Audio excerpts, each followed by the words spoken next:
तेव्हा मी बिग बॉसच्या एपिसोडमध्ये का गेलेलो आणि तेव्हा माझं तांबडी जांभडी जे फेमस झालेलं त्याच्यासाठी त्या एपिसोडमध्ये होतो. तेव्हा सर मला भेटलेले नाही, बोलले आपण असं पिक्चर करतोय आणि तेव्हा बिग बॉसचा फिनाले सुद्धा झाला नव्हता.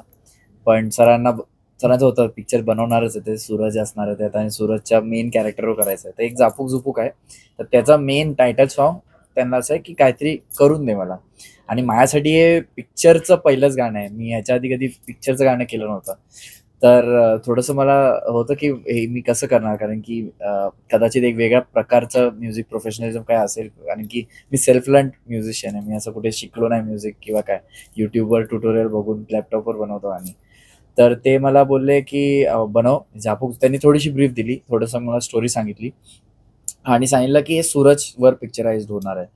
तर ते एक मला रेफरन्स होता. तर मी त्यांना विचारलं की तुमच्या डोक्यात असं कसल्या टाईपची गाणी आहेत ते मला तुम्ही सांगू शकता की असं आपल्याला पाहिजे. तर ते मला बोलले, मला काही रेफरन्स नाही आहे, तुझ्या डोक्यात जे चाललंय ते रेफरन्स तुझ्या हिशोबाने तू बनव आणि फक्त सूरज त्याच्यावर असणार आहे आणि हे गाणं पिक्चरच्या आधी येणार आहे. तर पहिला माझ्या डोक्यात नाव आलं ते पत्याचं, कारण की मी त्याच्यावर ऑलरेडी एक गाणं केलेलं आणि त्याचा आवाज आणि सूरजचा आवाज खूप सेम आहे. आणि ते जसं सांगितलं की कन्व्हिन्सिंग वाटलं पाहिजे. बऱ्याच लोकांना असं वाटतं की ते गाणं सूरजच गायलं आहे. तर ते ते आवाज एवढा मिळून आला आणि मला त्याला मी ब्रीफ दिली की आता तू जे गाणं लिहिणार आहेस ते असं समज की सूरजने जर गाणं लिहिलं असतं किंवा सूरजने गाणं गायलं असतं ते कसं गायलं असतं.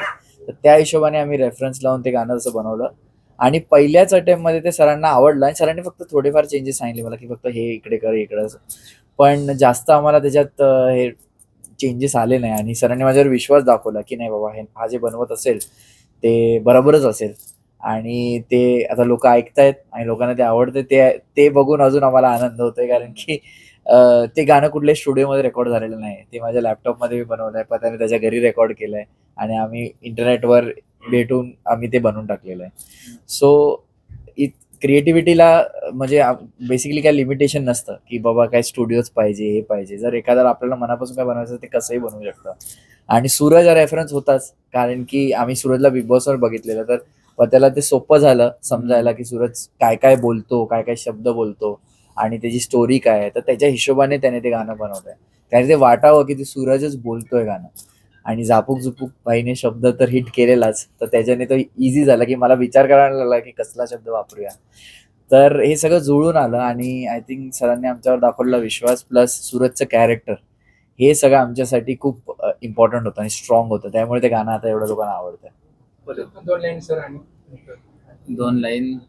एक तर पहिलं असं होतं लाईक की भाऊनी जेव्हा सांगितलं की असं असं बनवतं आपण सूरजच्या ह्याच्यावर आहे, तर मी त्याला 2020 मध्ये बघितलं. लॉकडाऊनच्या पिरियडमध्ये तो जास्त बूम झाला इंस्टाग्रामवर. तर आम्ही खूप सारे रील्स बघितलेले, खूप सारे त्याचे डायलॉग असेच आम्ही बसून बसून लाईक की मित्रांमध्ये बसतो तेव्हा चिल करताना मारायचं, हे तुला गोलीगड टेंगुळ दे ना तुला, असं बेसिक बेसिक गोष्टी माहिती होत्या. जेव्हा मला कळालं ऍक्च्युली हे करायचंय, तर थोडंफार आम्ही लाईक की एक असतं ना बेसिक की आपण पण तीच जर्नी बघतोय की लाईक की आपल्याला पण सोशल मीडिया थ्रूच प्लॅटफॉर्म भेटलाय की तिथूनच आपल्याला ग्रो करायचंय.